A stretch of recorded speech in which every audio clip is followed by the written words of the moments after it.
In a village that chose silence over truth, the sweetest old woman became the darkest shadow no one dared confront. Her story lingers like the taste of her broth, warm at first, but forever tainted by the secrets it concealed. In the quiet heart of 19th century America, there stood a settlement so small that it barely marked the maps of its time. Dirt roads wound between modest clapboard houses, and the rhythm of daily life was measured by the toll of church bells and the lowing of cattle. People lived close to the land, bound by tradition, silence, and the kind of caution that only isolation breeds. Outsiders rarely came. When they did, their footsteps left no lasting trace, as though the village itself swallowed them whole. It was a place where memory grew selective, where uncomfortable details blurred, and only the most convenient truths endured. And at the very center of that fading memory lived an old woman known simply as Grandmother Willows. To the children, she was a figure of comfort, a stooped silhouette framed by the long, draping branches of the willow trees that guarded her homestead. She carried baskets of bread through the village, spoke in a voice as soft as linen, and smiled with a tenderness that made even the sternest farmers pause. Her presence seemed to promise safety, nourishment, and a quiet refuge from the harshness of the world.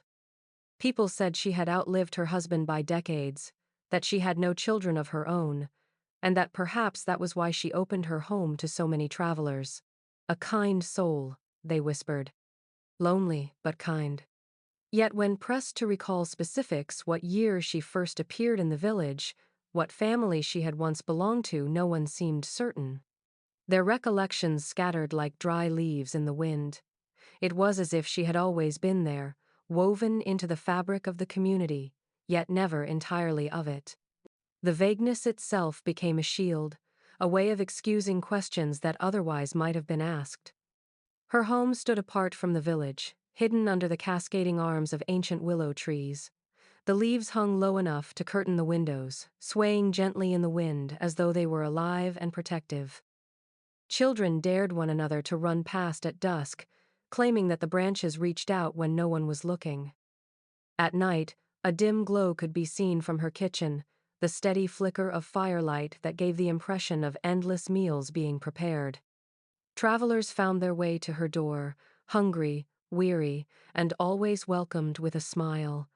Few who entered left, dissatisfied. Some, it was said, never left at all. And yet the villagers did not dwell on such rumors. Memory is a fragile thing, and in this place, forgetting was a kind of survival. To ask too many questions was to invite unease, to disturb the quiet balance that had been carefully cultivated over generations. And so, Grandmother Willows remained both cherished and untouchable, a figure of kindness cloaked in mystery. A woman the village adored, yet could not truly remember. It was here, in this silence and selective memory, that her story begins. Her home stood just beyond the last line of tilled fields, where the soil gave way to wild grasses and the ground dipped gently toward a grove of ancient willow trees. Their branches cascaded in long, tangled curtains that swept the earth and rustled in the wind with a sound not unlike a whisper. The villagers called it a place of peace, though most avoided it after dark. By day, the house seemed quaint and ordinary, a modest wooden structure with a porch sagging beneath its own age. By night, however, the willows turned it into something else entirely. A hidden world where lantern light flickered through shifting leaves, casting restless shadows that crept across the ground. To the weary traveler, the house appeared almost like a beacon. The road that wound past it was one of the few routes connecting the village to distant towns. Men who rode in on horseback, or families who trudged behind wagons, often found themselves drawn to its site. Smoke curling from the chimney suggested warmth. The faint smell of broth hinted at nourishment. The old woman herself, framed by the green drapery of trees, offered welcome with a smile too gentle to refuse. To step across her threshold was to step into a world that seemed to promise comfort. Inside, the air carried the thick aroma of stewing meat and baked bread, scents so rich that they seemed to cling to the walls themselves. The kitchen was the heart of her home, always glowing with firelight, always alive with the sound of simmering pots. Guests were guided to a long wooden table, polished smooth by countless meals. They were served with care, each bowl filled generously, each plate arranged as if presentation itself were an act of devotion. Travelers, weary from days on the road, rarely questioned the abundance. They ate, they drank, they praised her kindness. But the villagers, those who lived within sight of the Willows, spoke more cautiously. They said the house looked larger inside than out, as if space stretched strangely beyond what its walls should allow.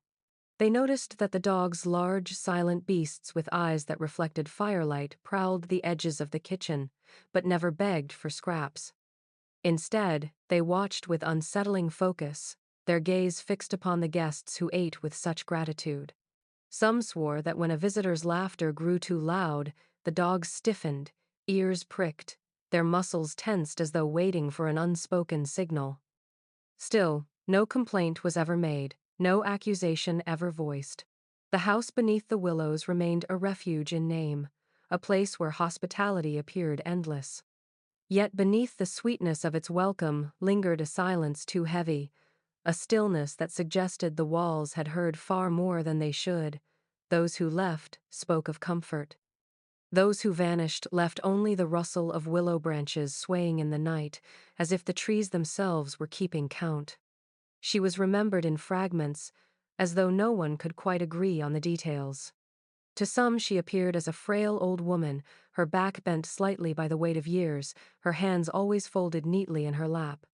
Others swore she moved with a lightness unexpected for her age, her steps careful but purposeful, her grip surprisingly strong when she reached out to steady a child or guide a guest across her porch. Her voice carried no sharpness, only the slow, measured cadence of someone who had long ago learned the value of silence. She listened more than she spoke, and when she did answer, her words seemed chosen with a precision that left no room for dispute. Children adored her. They said her hands were gentle, cool against fevered foreheads, soft when smoothing out tangled hair or pressing warm bread into eager palms. Mothers spoke of her kindness in hushed tones, grateful for her offers of soup in hard winters, yet always careful not to linger too long at her door. Fathers nodded politely when she passed, hats tipped, but seldom allowed their eyes to linger. There was a reverence in the way people treated her, a respect bordering on superstition, as though questioning her goodness might invite some unseen consequence. And yet, unease lingered at the threshold of her home. No one could explain it directly. It was not in her smile, which was unfailingly pleasant, nor in her voice, which soothed even the most restless child. It was something deeper, intangible, the way a traveler's laughter seemed to fade when crossing her gate, the way her dogs bristled at sudden noises, only to relax at the faintest gesture from her hand. Her presence was never forceful, but it carried weight, as if she commanded a quiet authority no one could fully name. Visitors often remarked on how carefully she touched everything, whether setting down a steaming bowl of stew or folding a cloth with deliberate care. Her fingers, though thin and veined, moved with a precision almost ritualistic. Every action seemed to carry meaning. She never rushed, never faltered, as though time itself slowed within her grasp. Some said it was the mark of kindness. Others whispered it was the habit of someone who had secrets to protect, who could not afford even the smallest mistake. When stories of her spread beyond the village, they painted her as a figure of warmth and devotion, a grandmother to anyone in need. But those who had stood at her door, who had seen the way her dogs sat rigidly at her side, or felt the inexplicable chill that sometimes passed through the willow grove, told their stories differently. They remembered her hands most of all, gentle, yes, but steady in ways that unsettled, as if those hands had known both tenderness and something far darker. They were the first thing most visitors noticed, though few dared to speak of it aloud. The old woman's dogs lingered on the edges of her property, tall and broad-shouldered, with coats that caught the light in dull shades of brown and black. They were not mutts scavenging scraps as one might expect in a farming village. They were uniform, deliberate, as if chosen for a purpose. Always there, always watchful. Yet never once did they bark. Not when a cart rattled down the road, not when a stranger knocked on the door, not even when thunder split the sky and lightning cracked across the willow branches. Their silence was absolute, and in that silence, unsettling. The villagers spoke of them in whispers. They said the dogs could be seen circling the house at dusk, their steps measured and synchronized, as though patrolling some invisible boundary. Travelers recalled how they appeared at the gate without warning, their eyes fixed with an intensity that made it difficult to step forward. And still, there was no sound, not even the low rumble of a growl. Instead, there was only the steady weight of their gaze, a pressure that seemed to test the courage of anyone daring to approach. Those who sat at Grandmother Willow's table noticed how the dogs positioned themselves just so, close enough to be seen but far enough to avoid intrusion. They did not beg for food, nor did they sniff at guests as common hounds might. They watched. Their eyes glimmered in the firelight, following every movement, as though memorizing the patterns of fork and hand, bite and swallow. Some visitors admitted later that the sensation of being observed never left them, that they ate more quickly, spoke less, and left with the distinct impression that the dogs had been judging them. More than one villager recalled seeing the animals carry strange things in their jaws, bundles of cloth, fragments of wood, and, once, something long and pale that disappeared quickly into the barn. No one asked questions, for the dogs moved with the old woman's unspoken authority. A simple flick of her wrist or a single glance was enough to send them scattering into the shadows or gathering at her feet with uncanny precision. It was said that on moonless nights, their silhouettes could be glimpsed moving among the willow trunks, weaving soundlessly through the drooping branches like phantoms. To walk past her home after dark was to feel them there, tracking each step, their eyes flashing like embers in the dark. Some believed they were her protectors, others whispered they were her accomplices. Whatever their role, the truth remained. They never barked, they never warned. They only watched, and in that watchfulness lay a silence heavier than any growl. The stories always began the same way. A traveler, weary from the long road, would arrive at the house beneath the willows, expecting little more than a crust of bread or a corner to rest. What they received instead was a feast that defied belief. Bowls of steaming stew arrived in generous measure, rich and thick with chunks of meat so tender they seemed to dissolve on the tongue. Loaves of bread, still warm, were torn open to reveal soft, pale centers that released steam when broken apart. Plates of roasted vegetables, jars of preserves, and pitchers of cider crowded the wooden table until it seemed the spread must have been prepared for a dozen mouths rather than one solitary guest. Those who ate at her table often remarked upon the abundance, wondering how one woman, aged and living alone, could possibly manage such work. The kitchen was always immaculate, no evidence of frantic cooking, no mess of flour or stray bones cluttering the hearth. It was as though the meal had materialized, summoned by her gentle hands without effort. She moved with quiet grace from pot to plate, serving each portion as if she had been waiting for that exact guest, that precise moment. Every traveler left with a full stomach, their questions softened by gratitude, their suspicions dulled by the comfort of a home-cooked meal in the middle of nowhere.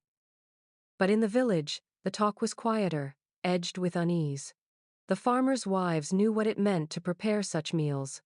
The hours of kneading, the labor of butchering, the relentless tending of pots. Yet, whenever they visited, no matter the hour, food was waiting. Even in the dead of winter, when cellars ran low and cupboards emptied, her table was laden as if untouched by scarcity. It was too generous, they said, too constant. And while politeness demanded that gratitude be shown, unease gnawed at the edges of every satisfied smile. Some visitors described a strange sweetness in her dishes, an unfamiliar flavor that lingered long after the last bite. They praised it at first, marveling at how unlike common fare it was. But later, in the quiet of their own homes, they confessed that the taste stayed with them, stubborn and clinging, as though it had imprinted itself upon their mouths. none could name the source of it. None wished to. The generosity of her table became both her charm and her shadow. Guests left speaking of her kindness, swearing they had never eaten so well. Yet behind every tale of abundance lay the same unanswered question: how did she do it, and at what cost? Travelers who crossed the willow grove often spoke of her table with a reverence that bordered on awe. They arrived weary, some half-starved from the road, expecting perhaps a bowl of porridge or a thin broth. Instead, they found themselves seated before spreads so abundant it seemed no single household could have produced them. The air was rich with the smell of slow-cooked stew, the kind that clung to one's clothes and lingered in the memory long after the taste had gone. Bread appeared in baskets, crusts golden and steaming, as if pulled from the oven at the very moment the knock fell upon her door. Roasted vegetables, glistening with oils and herbs, accompanied preserves sweet enough to make a child dizzy. Even the drinks, cider, wine, cool water from clay jugs, never seemed to run dry. To outsiders, the sight inspired gratitude. They told stories of her endless kindness, of how the old woman seemed to anticipate their needs before they spoke. Some marveled at the sheer abundance, others admitted to unease, though rarely aloud. For there was something uncanny in the perfection of it all. No one saw her knead the dough, stoke the fire, or butcher the meat, and yet the results were flawless, as though prepared long before any guest had arrived. She moved lightly about the kitchen, placing bowls and platters with a careful grace, her hands steady, her eyes watchful, as if measuring not just portions, but reactions. The villagers, more familiar with the limits of their land, whispered differently. They knew what it meant to prepare such meals: the hours of labor, the strain on cupboards in lean seasons, the cost in both coin and effort. Even the wealthiest homes could not keep such bounty without sacrifice. Yet at her hearth, no matter the season, the table never emptied. Even in winters when the fields froze and pantries dwindled, she served as though the world outside her willows obeyed a different law. Her generosity was admired, but it unsettled. Some visitors described a strange aftertaste to her food, sweet at first, then cloying, as though it lingered too long. Many praised it during the meal, even asking for her secret, but afterward, when the plates were cleared and they were alone with their thoughts, the memory of the flavor troubled them. They could not name it, and the not knowing grew heavier than the food itself. Still, none dared question her directly. Gratitude became the mask for doubt, and politeness sealed the lips of those who might have asked. The feasts continued, impossible in their abundance, and the old woman's reputation as the kindest soul in the county only deepened. Yet in the shadow of her willow grove, unease clung stubbornly, as though the earth itself knew the price of her hospitality was more than a guest should ever pay. The strangeness began quietly, like a thread pulled from the edge of a cloth. At first, no one noticed. A peddler came through the village, his wagon creaking beneath the weight of trinkets and tins, and was last seen accepting a bowl of stew at the house beneath the willows. Weeks passed, and his wagon was never spotted again on the roads to neighboring towns. Then there was the preacher, a young man on horseback carrying a worn Bible, and a smile too wide for the villagers' liking. He had spoken of his plans to return after his visit, to bring sermons to the lonely farmlands, but his horse was later found grazing near the willow grove without its rider. Questions were whispered, not spoken. People murmured that perhaps he had moved on, taken another road, or met with misfortune in the wilderness. No one dared speak the more obvious truth, that he had vanished only after stepping across her threshold. The pattern deepened with time. Names faded, but the absences remained. 28 in total, the records would later suggest, though even that number feels like an approximation, an incomplete accounting. Travelers came, hungry and weary, and they were offered comfort.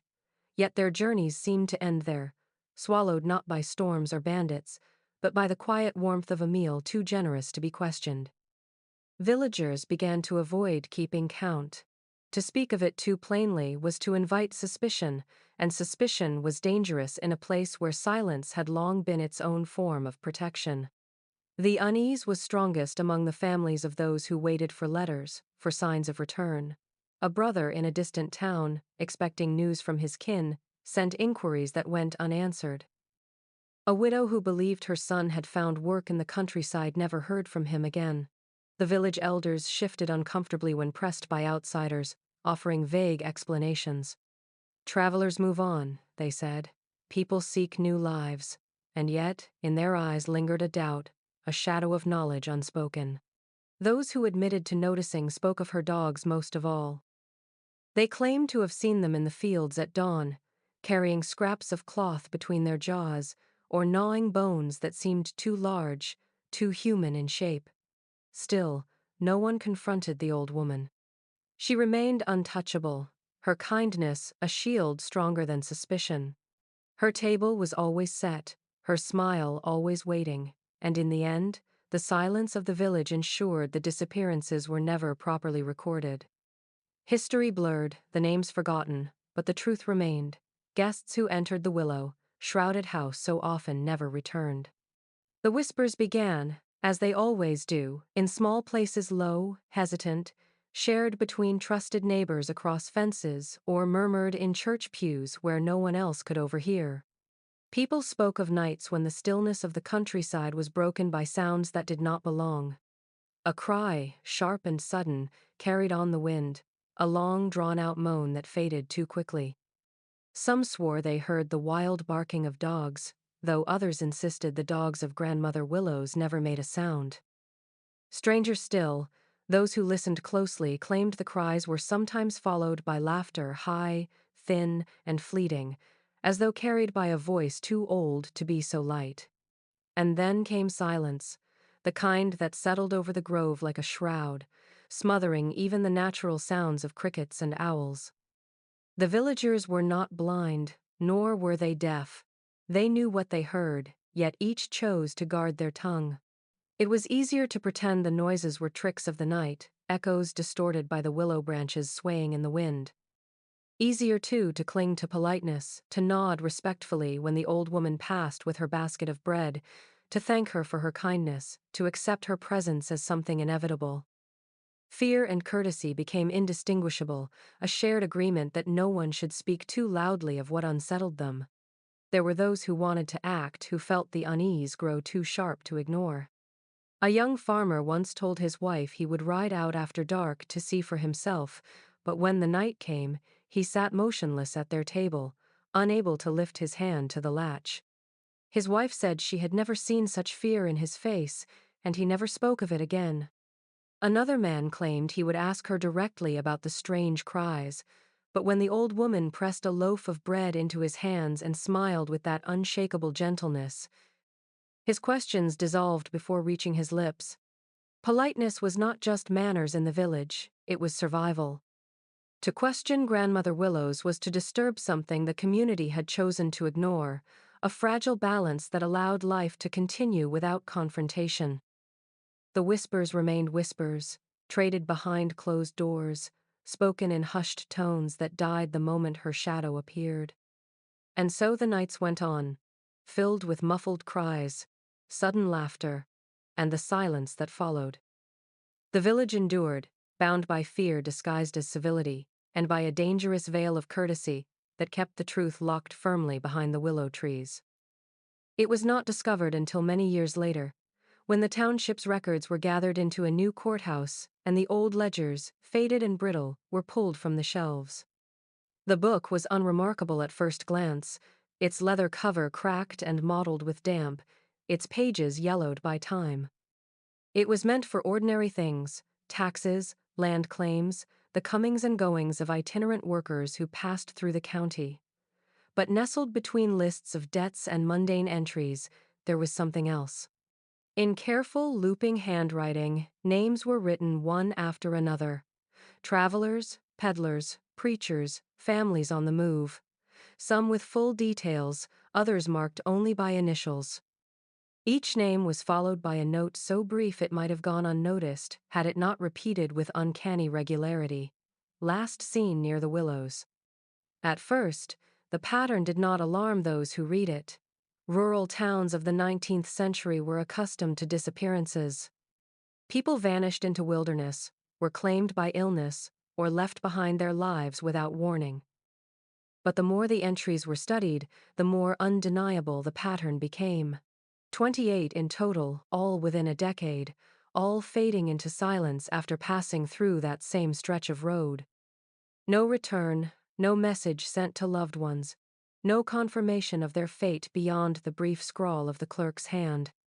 The ledger itself seemed almost embarrassed of the truth it recorded.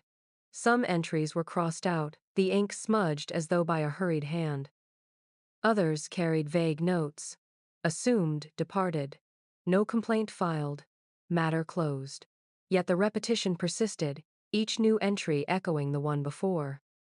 Even the clerks, it seemed, had grown wary of committing too much to paper, as though naming the truth too clearly might conjure it into reality. Still, the trail of ink was enough to bind the vanishings together, to paint a picture of something far more deliberate than misfortune. For those who later examined the ledger, the detail that struck hardest was the absence of questions. No official inquiry, no search parties noted, no demands for justice. The disappearances were recorded like debts unpaid, mere inconveniences in the bureaucratic life of the town, and always, that same phrase near the willow grove.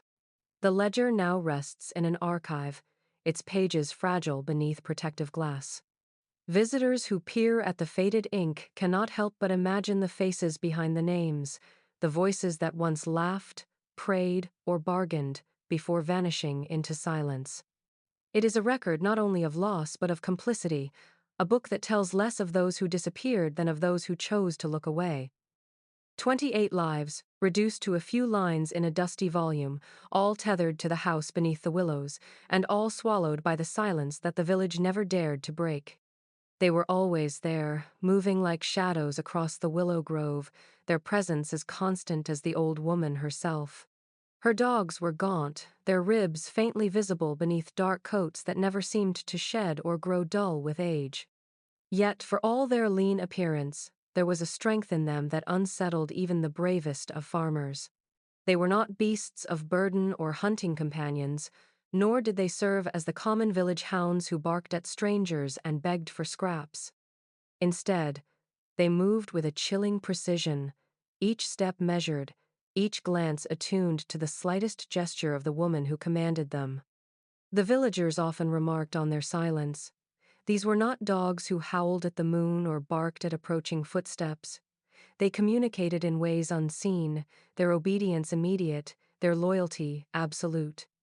One flick of her hand, and they scattered like smoke. A quiet whistle, barely audible, and they reassembled at her feet, eyes gleaming in the dim light. Children whispered that they understood language, that they listened not just to her words, but to her thoughts. Whatever the truth, it was clear the animals belonged wholly to her, bound by a loyalty that seemed less like training and more like enchantment. Stories grew darker as time passed. Farmers told of dawns when they saw the dogs dragging objects through the fields, bundles wrapped in fabric, bones too long, too white, too clean to be from livestock. The animals carried them with ease, slipping into the barn behind her home where no villager dared tread. Others claimed the dogs appeared on the roads at night, their eyes glowing faintly in the dark as they patrolled the edges of the grove. Travelers unlucky enough to cross paths with them spoke of the fear that clutched their throats, for the dogs did not attack, did not growl, did not even breathe heavily. They simply watched, a silent escort leading the way back to the old woman's door. The most disturbing tales came from those who claimed to have heard them feeding. A low crunching carried on the wind, wet and deliberate, followed by silence so complete it seemed the earth itself was holding its breath. When asked, the old woman only smiled, her hands folded gently in her lap, as if the matter were beneath explanation. The villagers told themselves they must have been mistaken. That bones are bones, no matter their shape, and hunger makes beasts of all animals. And yet, when the dogs returned to her side, Their eyes shone with something unearthly, something that suggested they were more than mere creatures of flesh. They were guardians, servants, and perhaps accomplices. Bound, not just by loyalty, but by a secret only the willow-shrouded house would ever truly keep. Those who had the fortune or misfortune to dine at her table never forgot the taste of her cooking. It was not simply that the meals were abundant or that the bread was soft and steaming when broken open. It was something within the flavor itself, a strange sweetness that clung to the food, thick and lingering, unlike anything they had known before. The stew, dark and heavy with meat, carried a richness that coated the tongue and left a strange satisfaction in its wake. Guests described it as comforting, decadent even, the kind of taste that pulled you deeper into the meal before you could think to question it. Yet beneath the praise there lingered unease, the kind that grows only when pleasure feels out of place. At first, no one spoke ill of it. Travelers sang her praises, declaring her table finer than any tavern in the cities. The villagers, too, when invited, would smile politely and nod their thanks, though their eyes often betrayed something unsettled. The sweetness was not the sweetness of sugar or honey, not the simple pleasure of fruit preserved in jars. It was heavier, deeper, as though the flavor had been drawn from something hidden, something that could not be named. It lingered long after the meal, a ghostly taste that refused to fade no matter how much water one drank. Some guests began to notice more than just the flavor. The meat itself, though tender, carried an unfamiliar texture, as though it did not quite match the animals they were accustomed to. Hunters in particular grew restless at her table. They knew the feel of venison, the grain of beef, the chew of pork, and yet this meat was none of those. Still, faced with her gentle smile and the watchful eyes of her silent dogs, none dared refuse a second portion.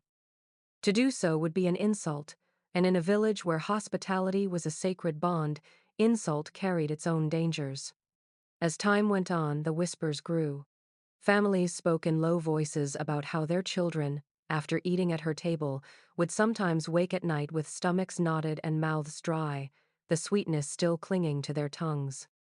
Others confessed that they dreamed of the taste, craved it, even as they feared it. It was as if the flavor itself had taken root, stirring a hunger they could not satisfy anywhere else. The old woman never explained her cooking. She only accepted the thanks offered, her hands folded gently as though the praise meant little to her. And perhaps that was what disturbed the villagers most. For while others delighted in sharing the secret of their recipes, Grandmother Willows never once gave her own. The sweetness that filled her dishes remained hers alone, and with it grew a suspicion that whatever made her food so irresistible was never meant to be known, never meant to be spoken, and never meant to be consumed without consequence. The barn had once stood tall behind the house, its roof sloping low and its beams weathered gray by sun and storm. To passing eyes it seemed ordinary, a structure no different from the countless others scattered across the countryside. Villagers said it was where she stored grain or tools, a place for her dogs to sleep when the night grew too cold. Few ever ventured close enough to see for themselves. The willows grew thicker there, their branches knitting together like a shroud, and those who passed near spoke of a stillness, a damp chill that clung to the air even in midsummer. When she was alive, no one dared to enter. After her death, the building slumped into itself, sagging until the roof finally caved and the earth began to reclaim it. It was decades later, when curious hands pulled back the collapsed boards, that the truth of the barn began to surface. Beneath the debris lay chains, thick and rusted, their ends bolted into the wooden floor, as though meant to hold something in place. Some were short, barely long enough for movement, while others stretched across entire beams. The wood around them was stained dark, a patchwork of shadows that had sunk deep into the grain. No amount of weathering had erased them. More disturbing still were the tools scattered among the wreckage. Not the ordinary implements of farming, no plows, no hoes, no scythes dulled by years of use. These were different. Hooks, heavy and curved. knives too slender for butchering livestock, yet too sharp and purposeful to be dismissed. Iron clamps, their hinges fused with rust, lay half buried in the soil. No farmer could claim such instruments, and no innocent explanation could make sense of their presence. Those who uncovered the remnants described a silence that followed them home, a silence heavy enough to smother even their own thoughts. Some refused to speak of what they found, insisting the evidence be left buried. Others whispered of screams that must once have echoed against those beams, of figures chained and silenced beneath the rafters while the village outside slept. They said the dogs had been trained there, their loyalty sharpened in that place, their silence born from what they had witnessed. By the time the last pieces of the barn were removed, the grove had grown wild around it, branches curling inward as though the land itself meant to conceal the truth once again. Yet the memory of those chains, those stains, and those inexplicable tools lingered. The barn was no simple outbuilding.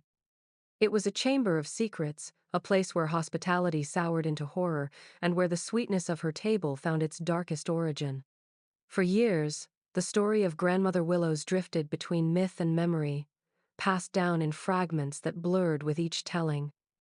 To some, she was no more than a legend, a grim tale used to frighten children into obedience. Parents warned their sons and daughters that if they wandered too close to the willow grove, the old woman would invite them to supper, and they would never return. In this version, she was a shadowy figure of folklore, no more real than the witches whispered about in distant woods. The villagers who still remembered her softened their accounts, dismissing the screams, the disappearances, and the strange silence of her dogs as exaggerations born of fear. It was safer that way, easier to believe the stories were warnings rather than truths. But folklore has a way of leaving behind traces, and when investigators decades later combed through county records, the shadows sharpened into something far less dismissible. In a stack of court archives long forgotten, notes emerged that hinted at unease even in her own time. Officials had received reports of missing travelers, letters from neighboring towns asking about kin who had vanished along the roads near the grove. There were testimonies hesitant, fragmented of villagers who had heard cries in the night or seen the dogs carrying strange bundles into the barn. Each statement was brief, almost reluctant, but together they painted a picture darker than mere rumor. One entry in particular, dated 1879, referenced an inquiry into the matter of unexplained absences connected to the property of widow Willows. The language was cautious, clinical, yet it acknowledged that multiple disappearances were traced to her home. Another document noted that a magistrate and 2 deputies visited the house but left without action, citing lack of evidence and considerable local esteem for the woman in question. It seemed even authority hesitated to cross her, choosing silence over confrontation. These records were never pursued to their conclusion. Pages were missing, whole cases abandoned as if deliberately buried. But enough remained to suggest that what the villagers had whispered was more than imagination. The gap between folklore and fact narrowed into something deeply unsettling, a recognition that the legend of the sweet old woman who fed weary guests might not have been a story at all. The archives sit quietly now, their ink faded but their weight undeniable. Each line is a reminder that history does not always shout its truths. Sometimes it whispers, hoping not to be heard. And sometimes the darkest stories endure because they were real, and because those who lived them chose not to look too closely. It was said that she rarely left the willow grove, but on certain Sundays, when the air was thick with bells and incense, Grandmother Willows would appear in the village church. She walked slowly, her shawl draped neatly across her shoulders, her dogs waiting at the edge of the fields as though bound by some invisible tether. The congregation greeted her with polite nods, though few dared to meet her gaze for long.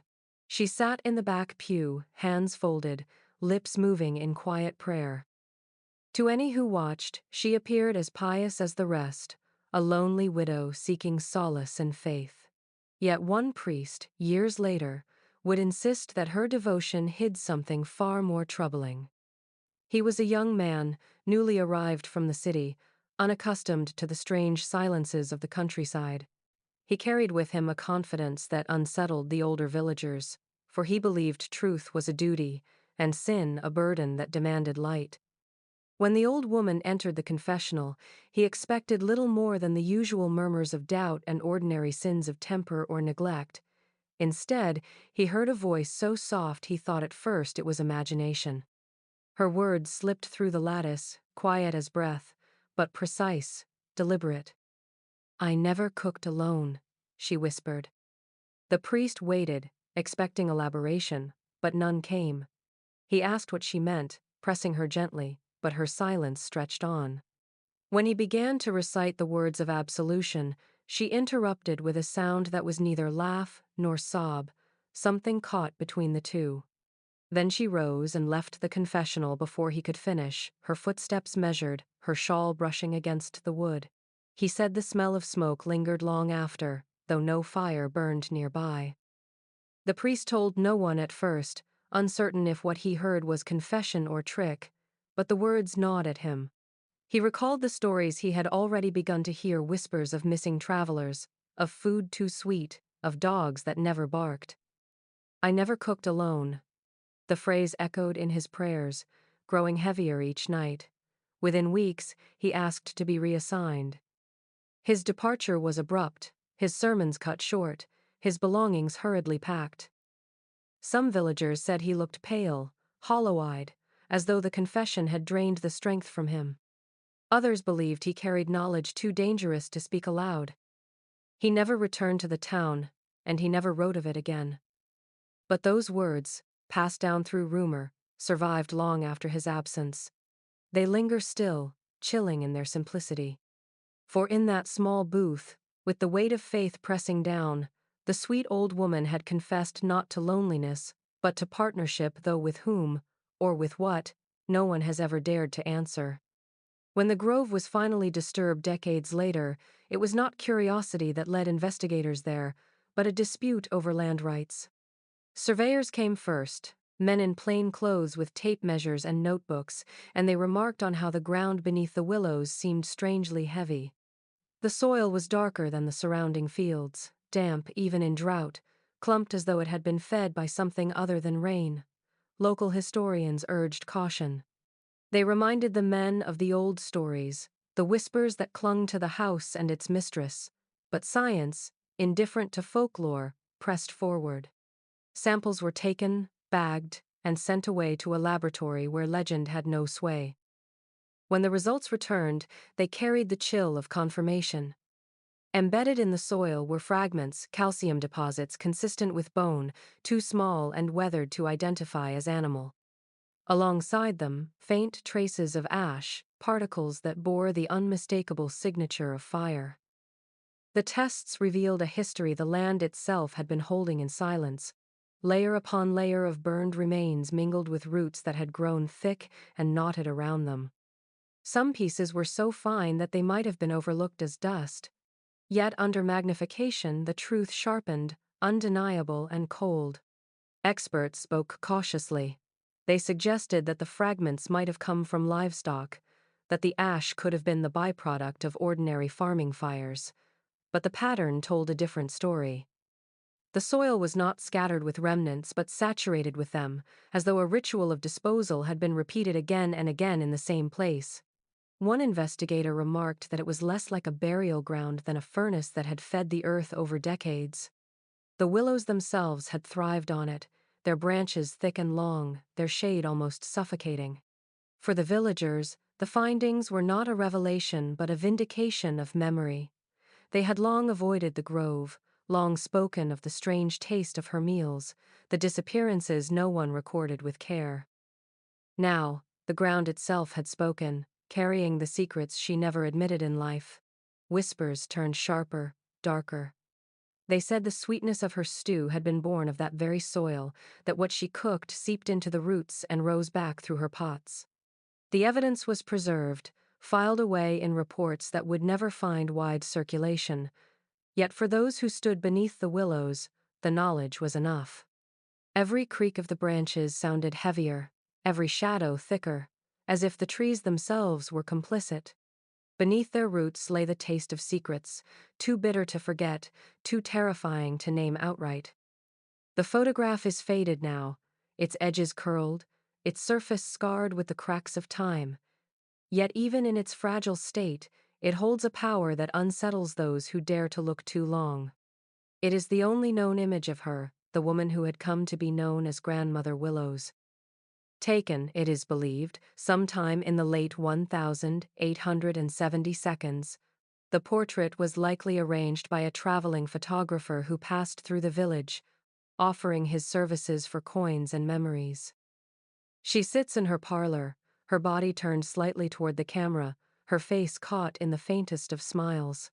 Her hands rest folded in her lap, delicate and still, as though she had been waiting her entire life to be captured in that single frame.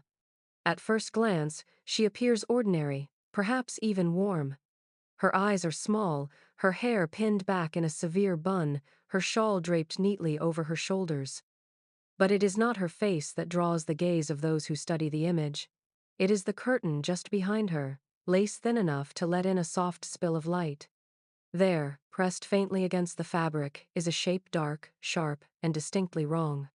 Some say it is the outline of one of her dogs, its head tilted, its eyes catching the light at an angle that makes them glint unnaturally bright.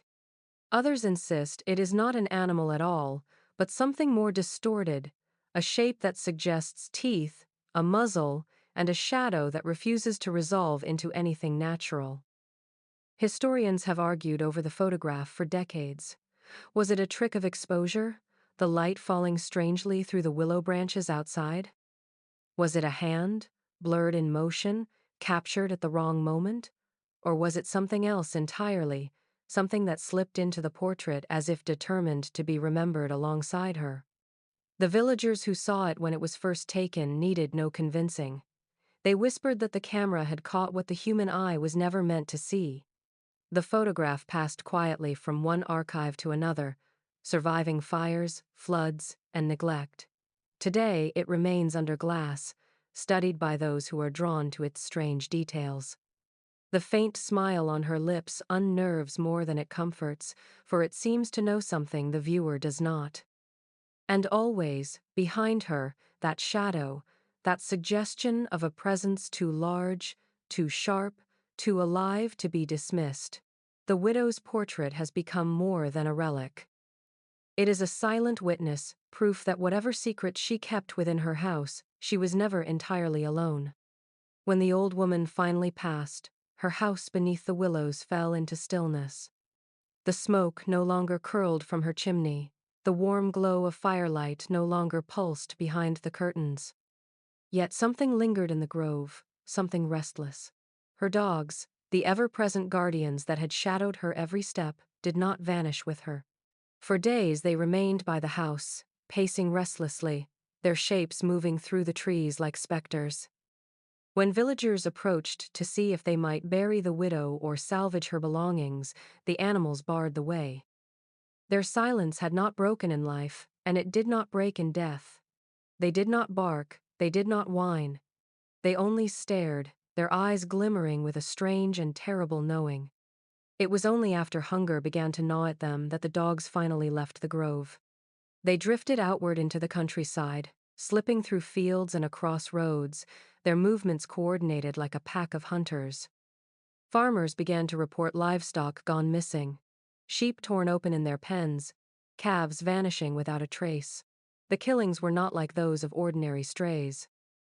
The wounds were deliberate, almost surgical, and the carcasses were often left half-eaten, as though the dogs sought not only to feed but to terrify. What unsettled the villagers most was the way the animals seemed to carry her with them. They were not like common feral dogs, scattering at the sight of men with rifles or sticks.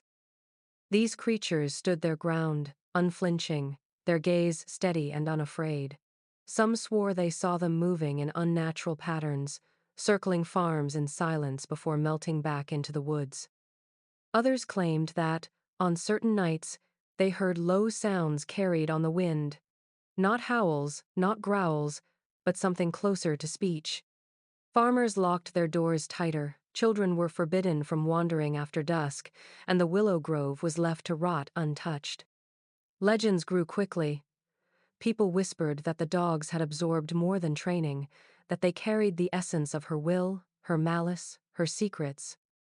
They were said to be her legacy, guardians even in her absence, bound to the land by whatever strange bond had kept them silent in life. Hunters who went after them often did not return, and those who did spoke little, their silence more haunting than any tale. In time, the sightings dwindled. Perhaps the pack moved on, or perhaps it thinned until only shadows remained. Yet even now, in the countryside where the willows once swayed, locals claim to see their shapes at the edge of fields, still watching, still waiting. They say the blood that runs through those creatures is no longer just animal. It carries something older, darker, and it has not forgotten the hand that once commanded it.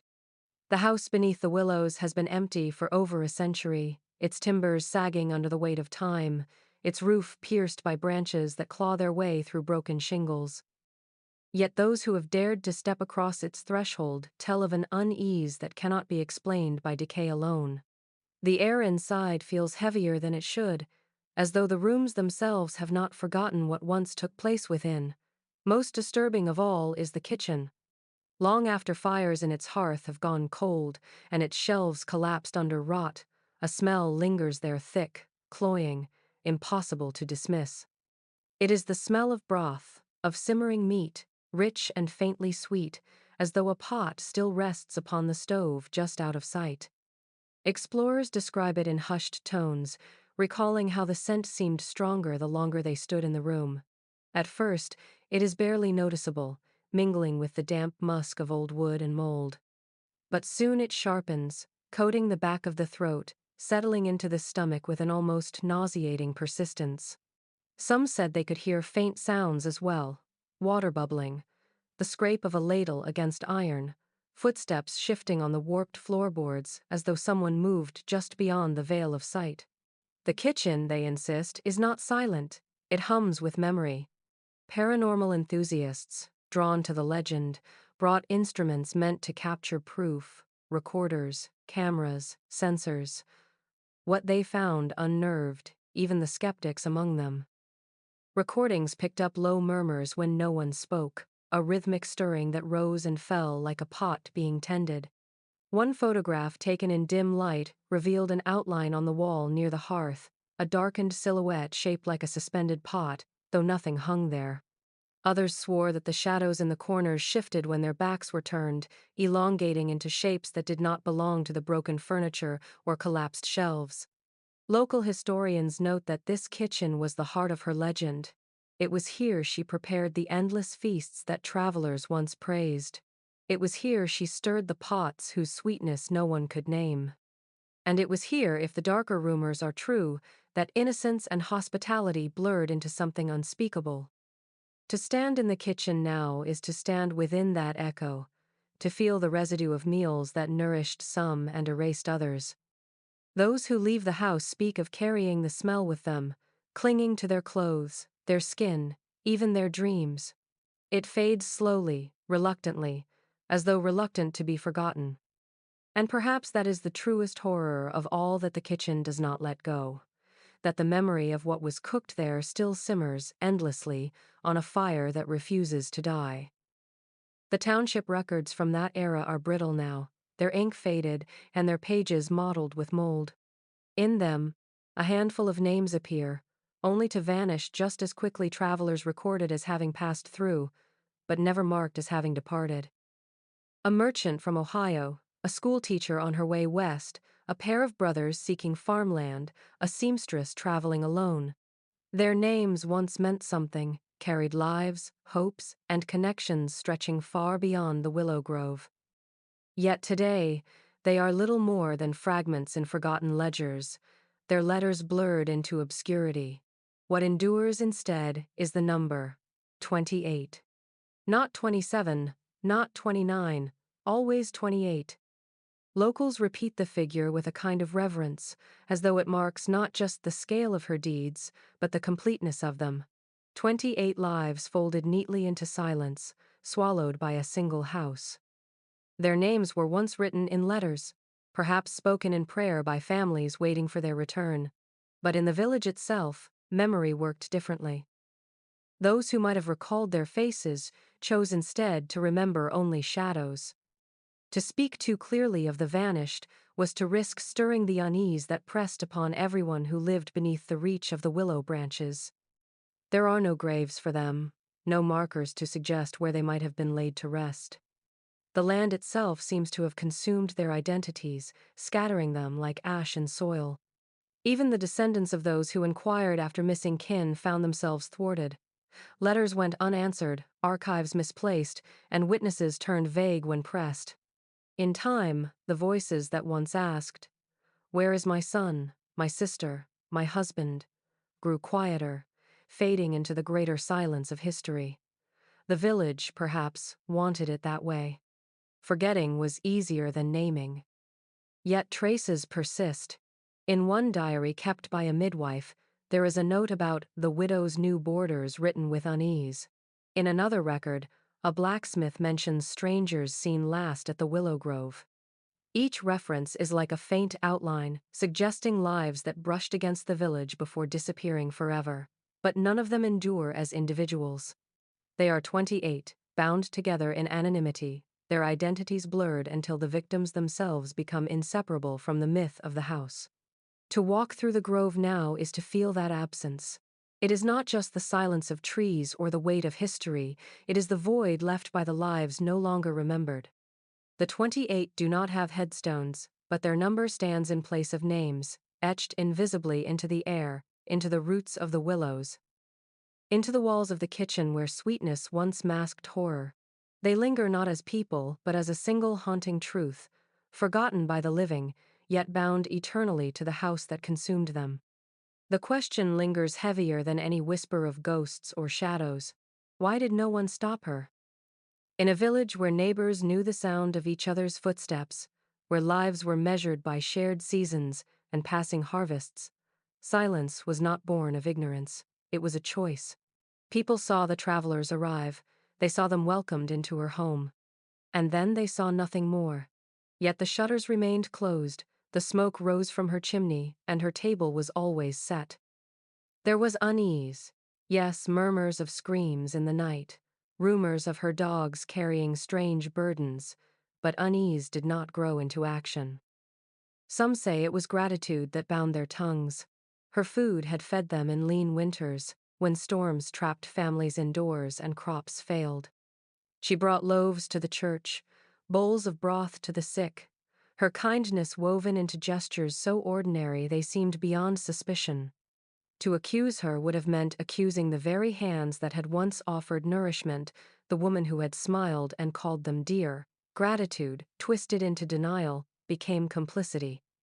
Others point to fear, not the crude fear of violence, but a quieter dread, the sense that something unnatural lay behind her eyes and in the silence of her dogs.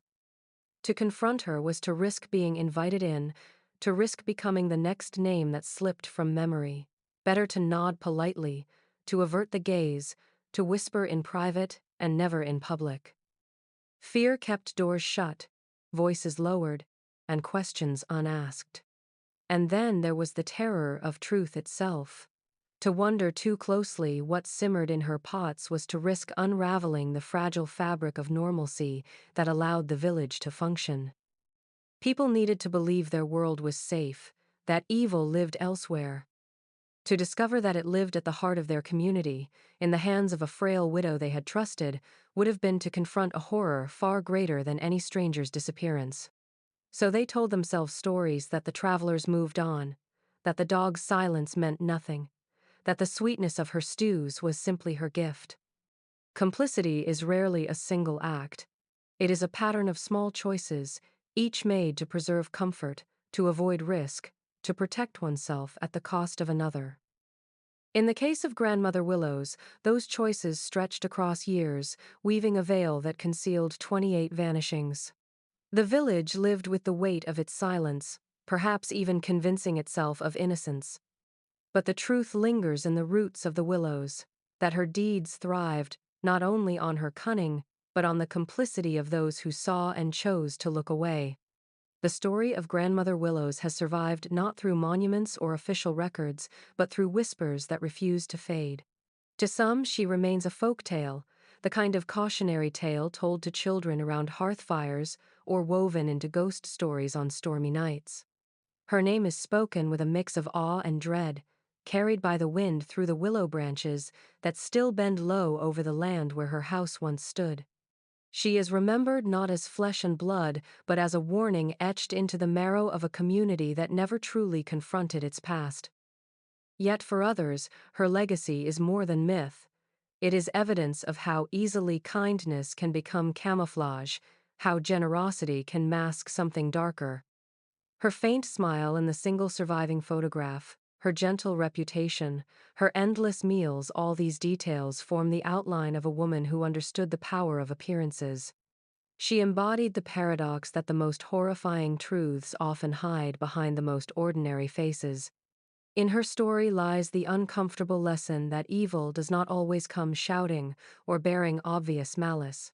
Sometimes it arrives in the form of an old woman offering bread and broth. The land itself carries her memory, though in silence.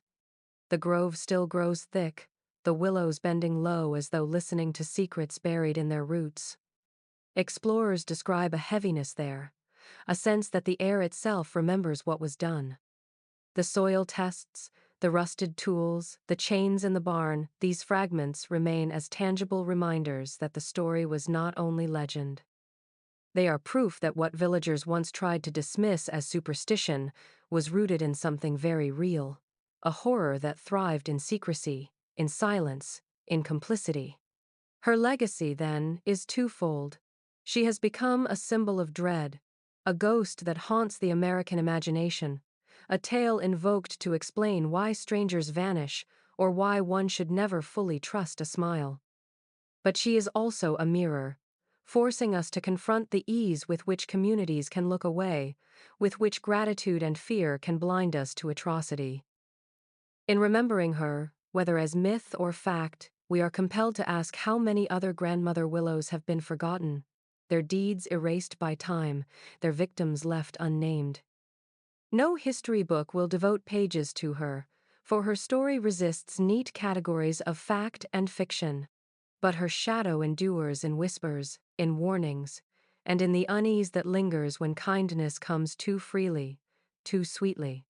Grandmother Willows remains a reminder that even the softest hands can conceal horrors, and that sometimes the most ordinary house in the village hides the darkest truths of all.